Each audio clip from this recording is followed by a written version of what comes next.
Highlights from the first race of the R&G British Talent Cup here at Donington Park saw Ethan Sparks starting on pole position and getting a barnstorming launch down towards the first corner to lead, with Philip Sorowiak slotting himself into second and Ryan Frost into third position. A big moment and a high side for George Bowe. Saw him crashing out of the race before it had really begun. Sadly, that was as far as he would go.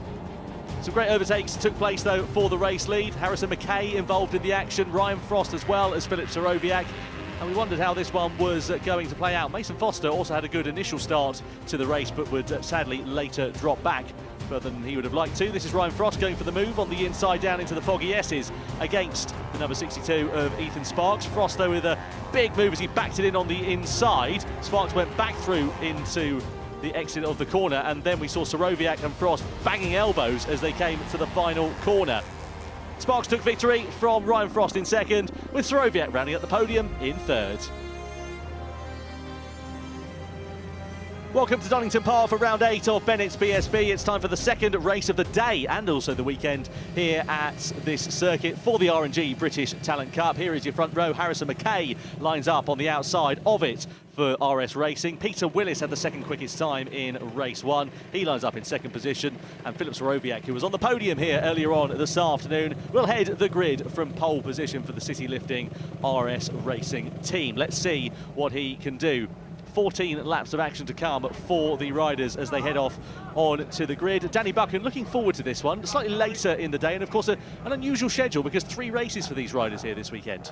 Yeah, a little bit different, but you know, 3 races, good for the body, you know, to get a bit of a test in terms of fitness for these guys, you know, racing fitness, I mean.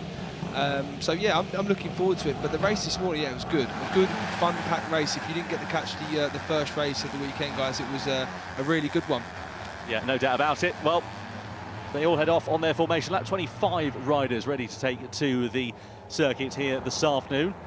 Let's have a look at the championship standings to go into this one. Well, Philip Sorowiak had a lead that was relatively commanding, and he now sits in first place with a 20-point gap to Ryan Frost in the championship. Ethan Sparks there in third place. He's really closed the deficit down, so he's within a race victories points tally here this afternoon. Let's see what he can do here this afternoon as we look at the other points finishes further down.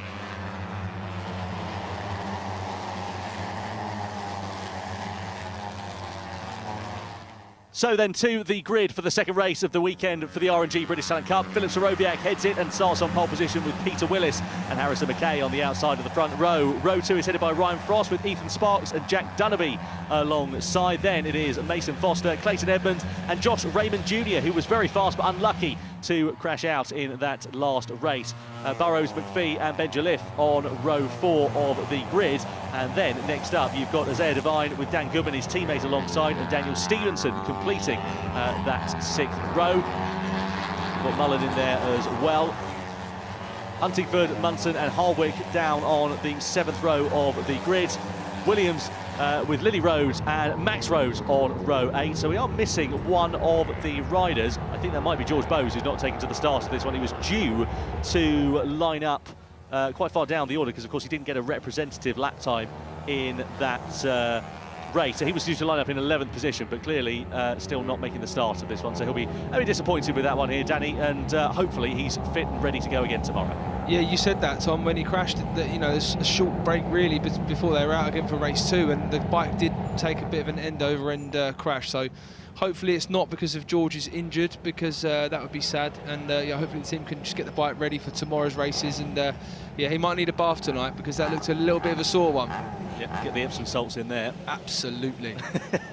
So the riders making their way on to the grid. Harrison McKay on the outside of the front row. Peter Willis, who was pretty fast in that first race, finishing P5, which is one of his best dry weather performances of the season. Can he spoil a surprise for some of the other riders from the middle of that front row? Green flag is waved at the back. 14 laps of action then to come here at Donington Park. All eyes on the red lights on the top left corner of your screen.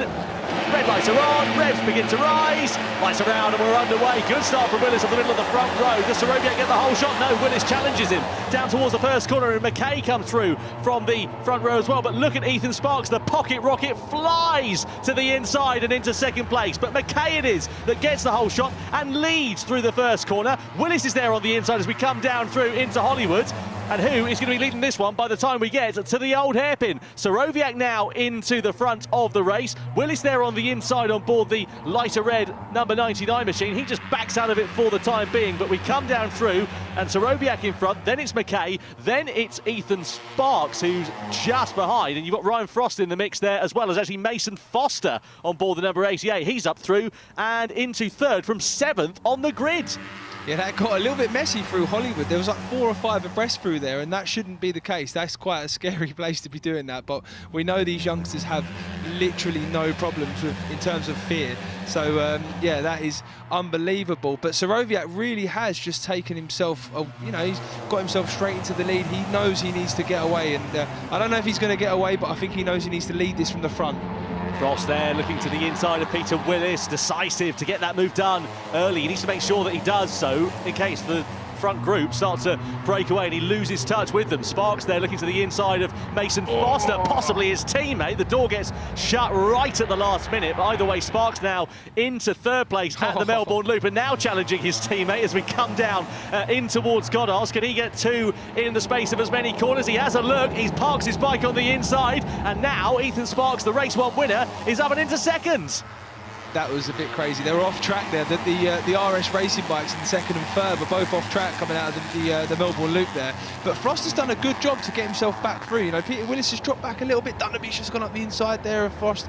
Frost is, he's got pace as we saw in that first race. He needs to get himself to that front. And, the one benefit to this, Tom, is this won't break up this group. It hasn't been breaking up, but it didn't break up in the first one this morning. So let's see how early afternoon, Eva. It's been a long day. It has been a long day, you're not wrong about that. Julian Correa's made some good progress as well. He's up into 9th from 14th on the grid. He's been a busy boy recently, has Julian Correa, the Floridian rider. Recently debuted in the Spanish Supersport 300 Championship with the Pons team. His dad also runs the South Florida Mini GP Championship as well. So lots of racing action inside the Correa camp. Let's see what forward progress he can make. We come up the rise into Coppice. I thought Sparks was going to have a look on Sorowiak, his teammate there, but just decides to wait another day. But certainly he's in the right place. And look at the drive he got on the exit of Coppice. He's going to power through surely with the weight advantage down this back straight, and he's now into the lead. Yeah, look, McKay's having a little look, isn't he? Yeah, he fancies this, does Harrison McKay. I got talking to Sorowiak actually after the first race. I said, well, you're happy with 3rd place? He said, to be honest with you, not really. He said, I just needed to be a bit more aggressive in the final couple of laps. He's aggressive in the opening couple of laps for this one, sends it to the inside of his teammate down into the Melbourne Loop to retake the lead. But yeah, 3rd place for Philip Sorowiak. He'll be hoping to try and extend his lead at the sharp end from 20 points in the championship. It gets a bit tight into Goddard's. He just seemed to go in, he broke quite hard, got off the brake, and then he seemed to be able to, he had to stop with more urgency, and it looked a little bit scary that for Philip there, but he's handled it well. Mason Foster's doing a good job there. Look at Jack Dunderby, he's having a corker of a ride, is the number 63, the lad from Scotland. Rookie season in the R&G British Talent Cup. He's had 3 podium finishes this season and would love to try and add to that tally. He's got some good allies around him with his teammates occupying the top 3 positions so far in this race as Sparks puts one over on Sorowiak into the old hairpin. Lovely move that up the inside at the old hairpin, but fastest guy on track was Clayton Edmonds in that last lap. He's in 7th place, and yeah, that's a good lap time in the 40s. That's where the group were in the first race. Clayton Edmonds with Mason Foster on his inside through McLean. How's that one going to play out as we come over the rise and into Coppice? Has Foster got the move done? He just about has, yep, up through and into 6th position. That'd be great for Mason Foster if he can follow Clayton Edmonds, given the pace that we've seen from the number 64. I mean, that's a great lap time for Edmonds, but of course they have been knocking 7 bells out of one another in front. So is that a true representation of his pace? Yeah, exactly. And I thought Peter Willis was going to have a little bit more pace in this, Tom. Starting from 2nd on the grid, he got a good start. But he's obviously just struggling, not struggling because obviously the guys are doing a great job, but he's just off the back of this, or in the middle of this group actually, because I'll tell you what, this group is not even, I think this group looks like it's the whole field. Yeah, he's a great rider, is Peter Willis. Wet weather's the one where he really shines. If you watched the race at Silverstone when they supported MotoGP earlier on this year, he won it in commanding style. He was in a different postcode compared to everybody else. Top 10 finishes have been sort of the average really for Willis until that point. So let's see what he can do. He's over the line in 8th position with Julian Correa right behind him. Mason Foster just up the road on board the number 88, who was, as we saw, right at the sharp end in race 1 in the opening stages. And likewise here in race 2 as well, as Sparks is out a bit wide on the exit of Redgate. But yeah, I wonder with Mason Foster, he seems to have good pace in the opening sort of stint and then begins to just drop back a little bit. Yeah, I don't know. I mean, it's a physical track, this Donington Park. You know, when you superbike riders tend to get arm pump here, that's just the nature of the circuit. The stop-start last sector, I think, is just, it's a tiring circuit, this, and maybe he's getting a bit tired, but you know, this is what it's all about. This 3 races is going to, you know, certainly test their fitness and levels of concentration. Yeah, and either way, being with that front group is going to do him no harm at all. Learning racecraft, learning the other riders' lines. Clayton Edmonds directly in front of him in 6th position at the moment. Then you've got Jack Dunnerby, who's having a corking run so far on board that RS racing machine. And then you've got a trio of them, RS racing bikes, I mean, in the top 3 positions, with Ryan Frost being the sort of outlier there. Edmonds, meanwhile, side by side with his teammate down into the Fogarty S's and gets it done. So up into 5th place then for Clayton Edmonds as he continues his ascension through the field. Does anybody make a move? Ryan Frost has a lurk on McKay. Nice. Oh, the door very sort of tightly closed there, but Frost manages to make it stick quite nicely. And Ryan Frost has got to make these moves, Tom. If he wants to win this championship, or if he wants to take points away from Serowiak, he needs to do this.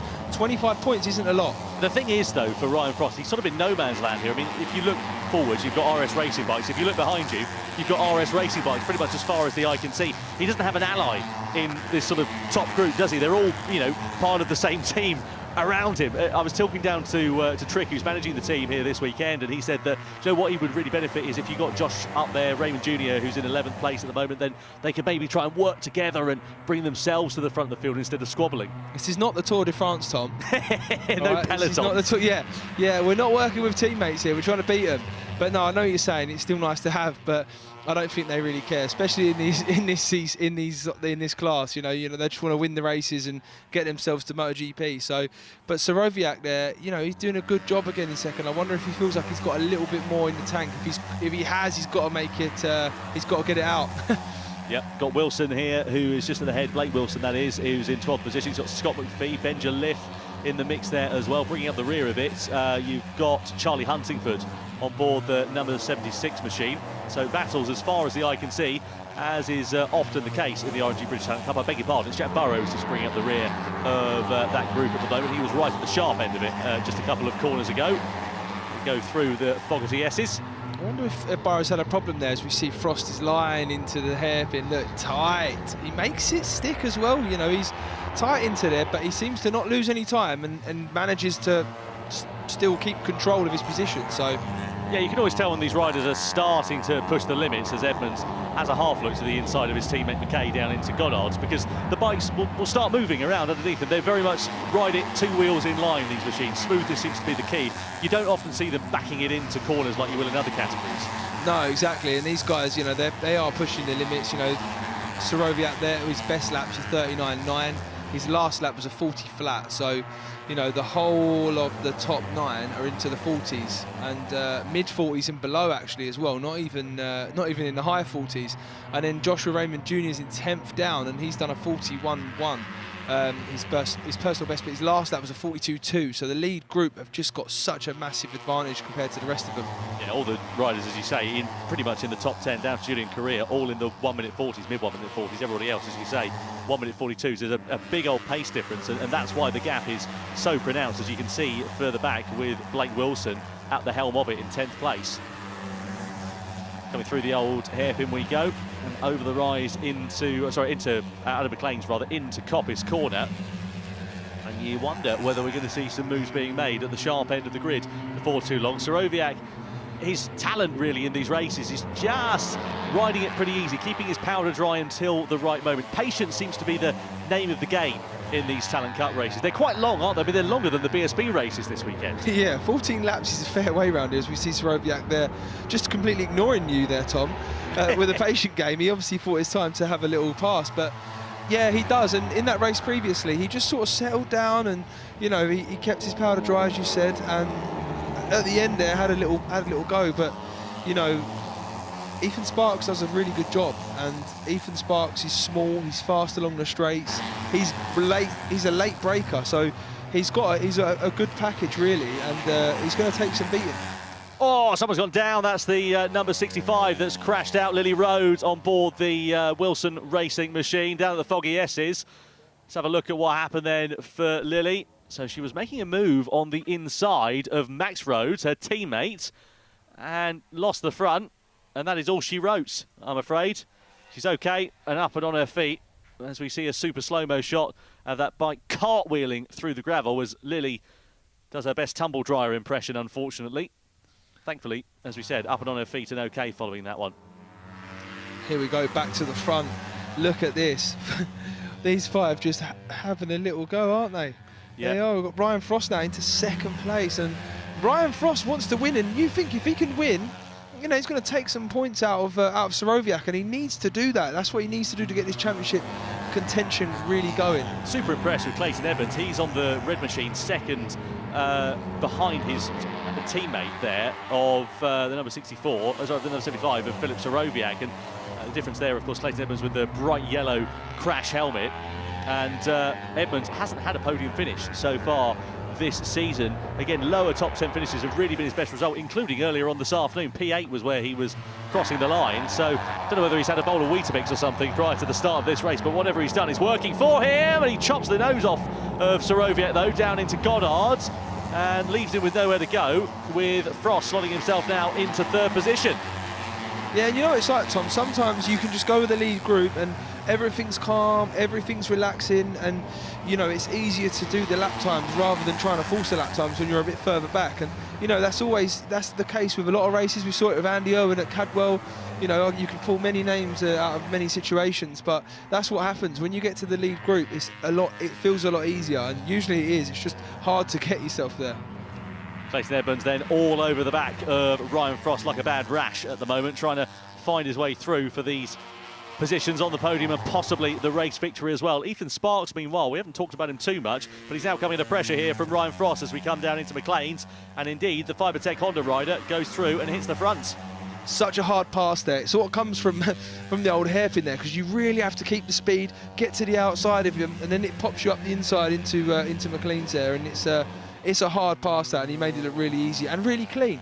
Yeah, these smaller capacity bikes, you can often make a move in positions on the circuit where you wouldn't be able to do so. We're just coming up on the back of a lap rider as well. I think that might be Max Rhodes. Munson, I beg your pardon, actually. Number 72 of Samuel Munson, the Munson burner, as he's affectionately known, will be looking at some blue flags before too long, and I'm sure moving out of the way as we look at Ryan Frost backing his way in to the Melbourne Loop, but the door opens for Ethan Sparks. He loves that cutback on the inside. We've seen that so many times from the Pocket Rocket on board the Kavara Project RS Racing machine, and now he hits the front once more.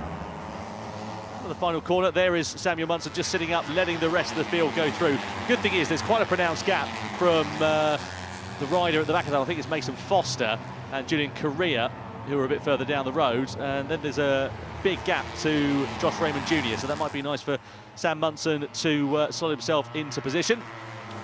And what is Ethan Sparks doing, Tom, as soon as he gets overtaken? Trying to break away, isn't he? He's overtaking back and he's trying to get a gap.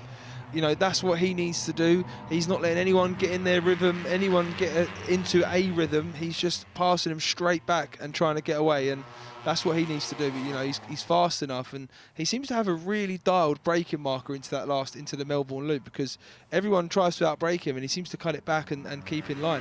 Well, I've been running out of superlatives to describe Ethan Sparks. It's his debut season in the British Talent Cup, but he's got lots of accolades to his name already. Mini GP Austria 190 champion, multiple Fab Racing champion as well. He's won in Moto 4 in the Spanish Superbike Championship, and he's raced in their pre-Moto 3 championship as well. He's been all over the place, but he's really taken like a duck to water to these R&G British Talent Cup machines, and he's soaking up the pressure with maturity beyond his years as we come down in towards the Melbourne Loop. Let's see whether Ryan Frost can get it stopped this time. Last time around he ran it a bit deep and Sparks sent it back through on the inside. This time he learns from his mistakes and gets the race lead, but runs it a bit deep onto the exit, onto the curb, compromises his drive as we come down into Goddard. Can Sparks swing it around the outside and get the lead back? He can. So good to know there for Ethan Sparks, just something to keep in the back pocket, bit of knowledge for him to remember as we come into the closing few laps of this race here. Yeah, and he's just good in that last sector. You know, no one can pass him. I mean, they can get past, but he's passing straight back. So Soroviak there and Clayton Edmonds are really good into the last turn as well, but I don't know if it's going to be a good opportunity to pass. Maybe on the last lap, you know, you can have a bit of a block pass there, like we always see here at the famous Donington Park. But I really think Ryan Frost thinks he can win this. I think Ryan Frost thinks he can win this as well, no doubt about it. He has taken one win so far this season. That was back at Snetterton when they came to Donington Park earlier on this year. He was on the podium, and of course he was on the podium here earlier on this afternoon as well. And now he's side by side in towards McLean's. Oh, Soroviak looking for the outside line through. That'll be a damn dare move if he can pull it off. And indeed he slots into third position, up over the rise and into Coppice. Surely he's not going to make that stick, is Ethan Sparks. He's having a go at it though, gets it up the inside and does take the lead of the race away. Phenomenal stuff from Ethan Sparks. You say he can't do something and then immediately he just proves you wrong. I know, he looks like he's like a bit slower through McLean's, but then he's really good into Coppice there. So yeah, really.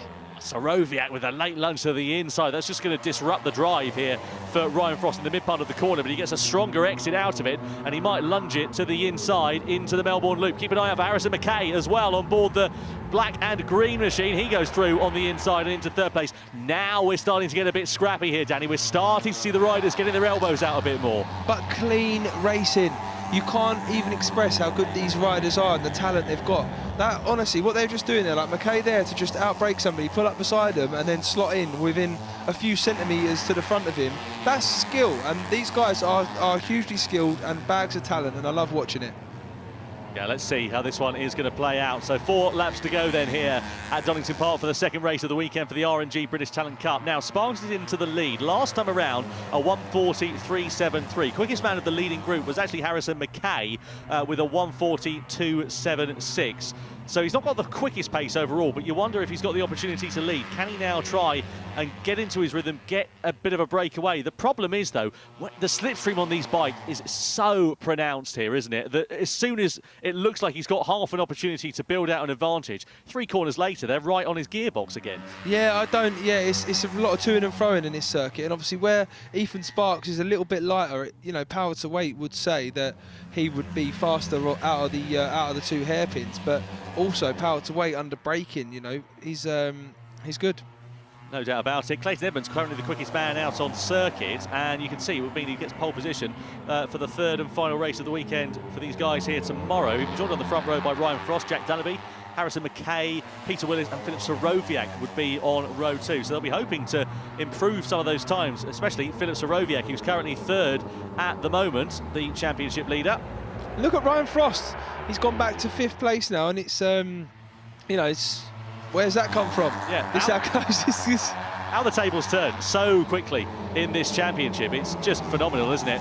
Clayton Edmonds there. I tell you what, I fancy Clayton Edmonds for a podium here this afternoon. I don't want to put the commentator's curse on him or anything, but... Stop. I know, but he's just been riding so well here today, and this is a standout performance that we've seen from him this season. That's no detriment to his performances so far this year, but as I said, lower portions of the top 10 have generally been where he's taken the checkered flag this year, but up at the sharp end, he's learning from all of his teammates around, and he's keeping pace with them quite consistently. Do you know who was quickest on that last lap? Was Jack Dunnerby. I know he was beaten by McKay by a 10th, but he'd done his personal best lap time. He's now with this group on the back. He's 6th place. Can he work his way through and upset people and get himself a podium? But also, I fancy Clayton Edmonds for a podium as well, and I think he fancies himself for one. Yeah, but I tell you what, Ryan Frost is ready to try and tear apart the form book for that one. He was having a lunge to the inside. Edmonds now up through ahead of his teammates and into 3rd place. Next target will be McKay and then Ethan Sparks. You see the front end chattering away over the crest of the hill into Coppice there. These bikes, of course, prototype machines, unlike some of the sports bikes and super bikes that we have in the BSB paddock. They're very, very stiff. You can't back it in and sort of use the softness of the bikes relative to these machines. So that's why you'll see them sort of chattering the heads of the bikes off going into these corners, really, because they're just so stiffly sprung, especially into harder braking zones like Coppice and like here into the Melbourne Loop. Oh, Frost lunges to the inside of Clayton Edmonds. McKay now it is that's through and into third place as well. Side by side we go between Edmonds and Ryan Frost. Does Edmonds have a lunge to the inside of his teammate? No, not quite, but he does manage to defend fourth place from Ryan Frost for the time being. It's starting to get a little bit scrappy now, isn't it?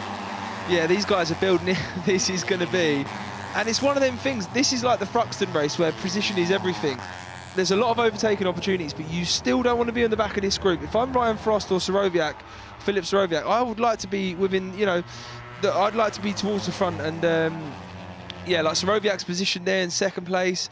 Can he make a move on Sparks? If he does, he's got to do it somewhere where it's going to stick. But equally, behind, you're going to have Harrison McKay trying to pass. You're going to have Ryan Frost trying to pass Clayton Edmonds, and then it's going to be chaos. But it's going to be good. Well, just to remind you, 20 points the lead that Philip Soroviak has over Ryan Frost in the championship, 23 over Ethan Sparks as well. Soroviak at the moment is second in this race, so it would be good news for Ethan Sparks because he would outscore him. Not so good news though for Ryan Frost. It could possibly give Sparks second in the championship if the checkered flag fell now. However, there's a long time to go, a lap which is a fortnight in terms of R&G British Talent Cup, because the positions are probably set to change about another 300 times as we come down in towards the foggy S's. Who's going to lunge to the inside? Ryan Frost is fancying a slice of the action, goes to the inside of Clayton Edmonds, takes a lot of curb there in the first part of the corner. Got to be a bit careful of that. If you go onto the green and exceed track limits, race direction will be coming down on you like a ton of bricks. Has a look to the inside of McKay. Oh, look at that as well. That's a beautiful move from Ethan Sparks. Sits up his teammate Soroviak, who then drops back into third place as well. Yeah, this is incredible. You've got Dunnerby there mixing it in as well. He's just passed Clayton Edmonds around the outside there.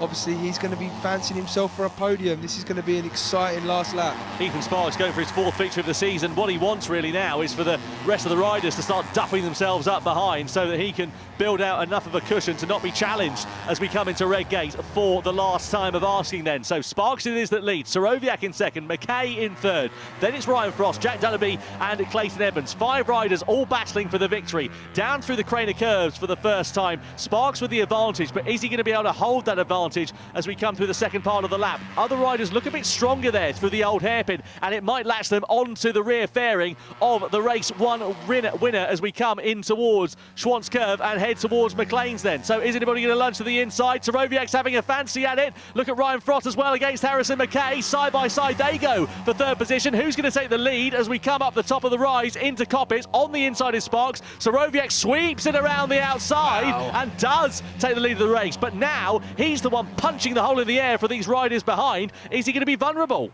Yeah, Ethan Sparks looks like he's got past him to the outside there, but Soroviak did a great job to cut back. Is he going to have the pace? Is he going to have the brakes? Look at him up inside into the chicane. Oh, big moment on the front. No, no, no. Ryan Frost gets caught up there as Harrison McKay has to take evasive action, and somehow he stays on, but just loses it at the final moments. Side by side we go for the race lead. Soroviak in front, but not for long, because up the inside is Ethan Sparks in the second part of the Melbourne Loop. Down into the final corner we go. Are we going to get a send from Soroviak to the outside? Can he get to the inside line? What about Dunnerby and Clayton Edmonds? Ethan Sparks out of the final corner is going to hold on for this one to make it 2 wins from 2 races here at Donington Park. Ethan Sparks, absolutely phenomenal from the rookie. Soroviak in second and Jack Dunnerby in third place at the checkered flag. Well, it all kicked off as we thought it might do there, Danny, and somehow 4 riders took the checkered flag, but there'll be 2 that will be very disappointed indeed. Yeah, it looked like Soroviak had a moment, and it just sort of made the guys behind have a little bit of a heads-up moment, and then that obviously caused the crash, and McKay got caught, and I'm gutted for McKay there, because if he'd have stayed on in the gravel, he could have got himself round for some points, but because you drop the bike, obviously you're not allowed to finish. But we will get a replay of that crash, and it was just a little bit unfortunate there for Ryan Frost, because he put himself in a good position there. Let's have a look then, see what happened. So Soroviak is challenging for the lead then. We come in towards McLean. So this is where it started kicking off. He goes to the inside of Sparks. McKay is being duffed up over here by Ryan Frost, but he's into the chicane. So Soroviak is going to lose the front end of the bike through there. Sorry, I beg your pardon. Going to lose the front end is Harrison McKay, and Frost loses the front. He clips the back of Ethan Sparks. That leaves McKay with nowhere to go, who did so well to hold on to it for such a long time. Yeah, it looked like to me, though, that it all was caused by Sorowiak there, Tom. It looked like Filip Sorowiak was on the brakes there. He's turned, lost the front, and then Ethan Sparks has had a little bit of a moment, and that's caused Frost to hit the back of him. And then I see it all coming. Oh, look, another crash. Mason Foster lost out on a possible top 5 finish in the final couple of corners. Ethan Sparks giving it all the gas and twisting the throttle round until it's broken, I'm sure, as he takes the checkered flag to do the double at Donington here for the number 62, taking what will be his fourth win of the season. And, well, you have to feel for Ryan Frost, that's going to be very detrimental to his championship challenge. 20 points was the deficit he had coming into this one. And unfortunately for the rider from Oxfordshire, he is going to be ruining that moment. And as you say, it was initially caused by Sorowiak, not Sorowiak's fault. He lost the front end mid-corner, and it just caused that concertina effect behind, didn't it? Yeah, and it was fractional. Like, it was really, really small, the moment that Ethan Sparks then had to sort of roll the gas and hesitated, and Frost was probably thinking, I need to get a good run into the hairpin at that point. And yeah, that's what happens. It's racing, and these guys are learning all the time. And yeah, massive congratulations to Ethan Sparks. Again, done what he needed to do. You know, he's giving Sorowiak a hard time, and that's good for everyone. Well, what he did do is promote Jack Dunnerby onto the podium with 3rd place as well. Great ride from the number 63, the lad from Scotland. That makes it his 4th podium finish of the season, and also his best result ever here at Donington Park on board the Kavara Project RS Racing machine.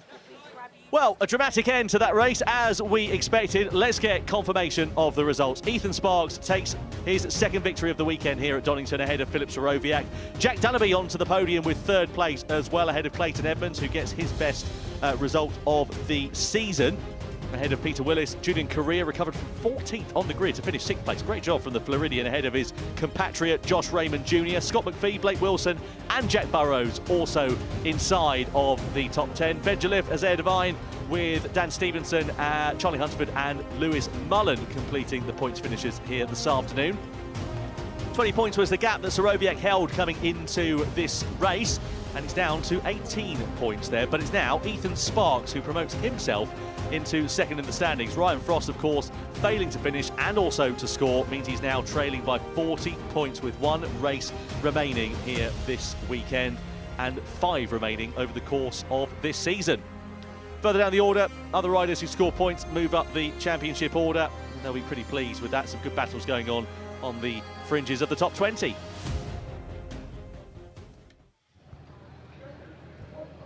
Ethan Sparks, you told me earlier on after our first interview that you were going to go one better.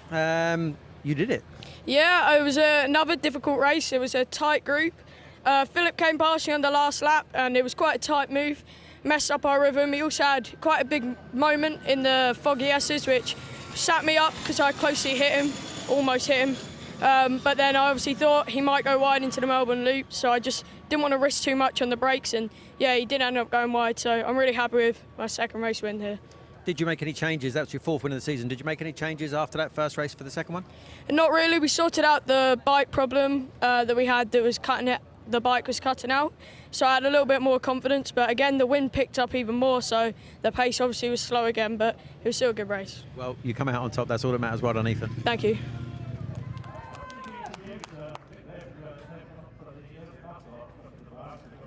Podium finishers ready to take to it then here at Donington Park for the 2nd race of the weekend for the R&G British Talent Cup. 3 coming along the way here this weekend. 1 more to go tomorrow. Busy time for these young riders, and of course longest races actually of the weekend, believe it or not, because we've got 4 BSB races, but they're all sprints, so they're only 12 laps in duration. 14 laps for the R&G British Talent Cup. Jack Dunnerby, 3rd place for him, his 4th podium finish of the season. He'll be pretty pleased with that. That's Harrison Desoy from the Pirelli National Sport Bike Championship, who's down in pit lane talking to the teams. He'll be out in the one and only Pirelli National Sport Bike race here tomorrow at Donington Park. Hopefully the weather stays away as well, because there is a threat of rain in the air. It's been lovely and sunny so far this weekend, and I'm sure the riders would far rather it stayed that way. Either way, Jack Dunnerby makes his way onto the rostrum here at Donington Park. He'll be delighted with that. Filip Sorowiak, he was happy enough with 3rd place, bit disappointed to have missed out on the victory earlier on this afternoon. But P2, as he now has an 18-point lead over the double winner so far at Donington of Ethan Sparks. Everything he seems to touch at the moment turns to gold for the rookie. He is really adapted to this championship incredibly well and proves his class. Soroviak there, as you can see, one of the taller riders, although he's about a foot or so lower than Ethan Sparks. He still stands at the same height as Sparky. Good to see some support down there in Parc Ferme as well for the young lads. And RS Racing, they'll be down to IKEA to get a new cabinet for all of their trophies that they've been collecting this season.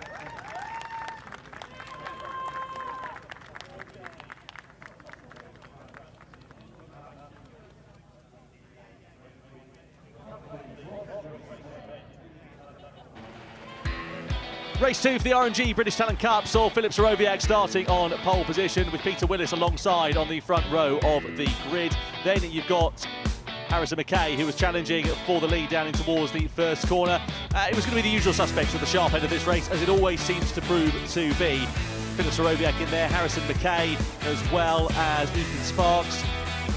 Ryan Frost also in the mix in the opening stages of this one. And keep an eye out for Clayton Evans on board the number 64. He's had some good finishes so far this year, but never on to the podium, and we wonder whether he will be able to challenge for that. Lily Rhodes sadly crashed out of the race as she tumbled through the gravel trap, trying to overtake her teammate down in towards the Foggy S's. Thankfully, she was up and on her feet. Meanwhile, this is Ryan Frost challenging for third place on McKay in towards McLean's, but this is the moment that defined it for a couple of them. A moment for Soroviak at the front end. Of course, 2 riders to go down, but Ethan Sparks takes his second victory of the weekend here at Donington Park.